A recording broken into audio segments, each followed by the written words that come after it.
What's up, keto people? Okay, so I'm a little bit nervous about doing this video just because I want to get things right, all right?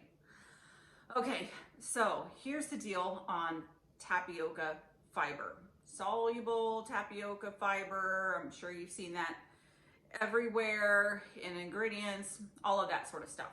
If you had seen in my previous video of doing a review on a certain product I won't go into, I was kind of nervous about this tapioca fiber and then realizing that something doesn't seem right, and so I investigated a little bit further. So we all know that with fiber, you subtract the dietary fiber from your total carb count. There's, let's say for instance, total carbs is 5 and you have a dietary fiber of 1. Okay, you have 4 net carbs, okay? We subtract the dietary fiber primarily because it doesn't affect your blood glucose levels. I'm just gonna say, it doesn't spike your insulin, all right? Just look at this though, okay? So, and by the way, I got this from Convenient Keto, and they found kind of the same, not kind of, they found the same thing that I did last year. So when you actually search for tapioca fiber, you can't really find out so much about it. But after searching through certain things, you do tend to see that some labels say one thing, that, okay, tapioca fiber, and then in another one, they say something called isomalto. I don't know, I'm gonna put it up here because I can't figure out how to say that word, but that's an IMO. Okay, we're just gonna label it as that. Some products have already gone under fire over this stuff because it raises your insulin, raises your blood glucose and your insulin. It's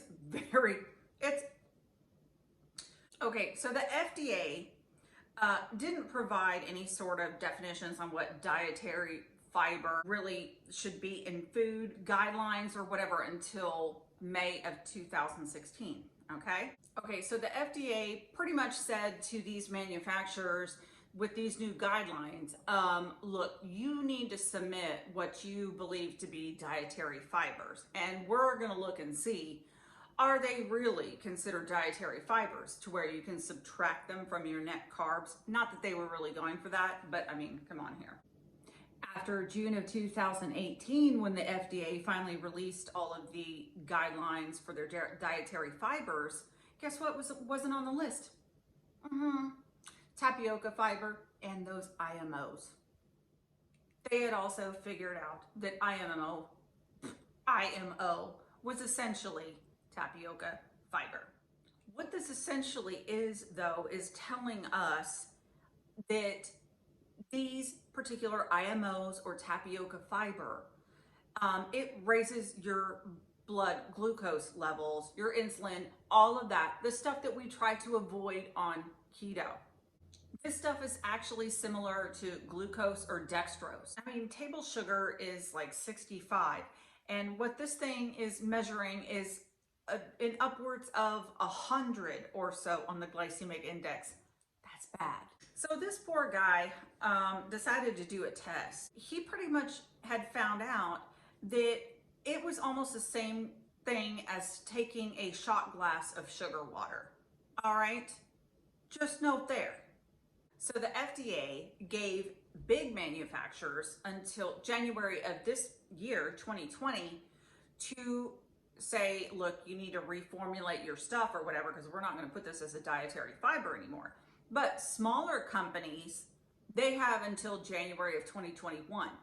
So just note, if you're looking at something, do you really trust tapioca fiber, soluble tapioca fiber? I think I'm just going to note, if I find a way to do it, these are the things that they are labeling as tapioca fiber, the stuff that you should just not have. If you're on keto, no matter what, it's going to spike your insulin, from what reports say. Don't hold me to this.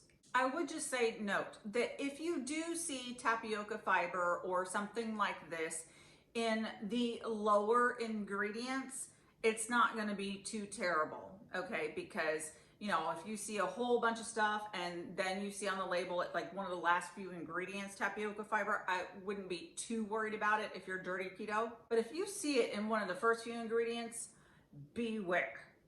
The bottom line is, do we really trust labels to begin with? I mean, I certainly don't. When I see anything that says keto, whatever, I'm just very hesitant. I want to look at the ingredients. And this is one in particular that I was just like, And someone else had spotted it and already did this little scoop on it. And so I'm hoping that this will help you guys to know that be mindful really of what are in your foods. These ingredients are just not the greatest things in the world for you to be on keto. I dug even a little bit deeper. There is more information that I will be coming out with that I think is very interesting. Moral of the story here is, if you see a label that has total carbs of 25 grams and you see the dietary fiber as 23 grams and you see soluble tapioca fiber or flour or whatever it's called, be leery about it, because it can very well spike your insulin and spike your blood glucose and all of that, okay? So just know, be very careful about your ingredients. That's the whole point of keto, really, is to pay attention to those ingredients. And that's really what I've been stressing to you guys. Anyway, that's all the time I have. I really hope this was helpful to you guys. So if you like this video, give it a thumbs up, subscribe if you want to see more. I'll see you guys next time.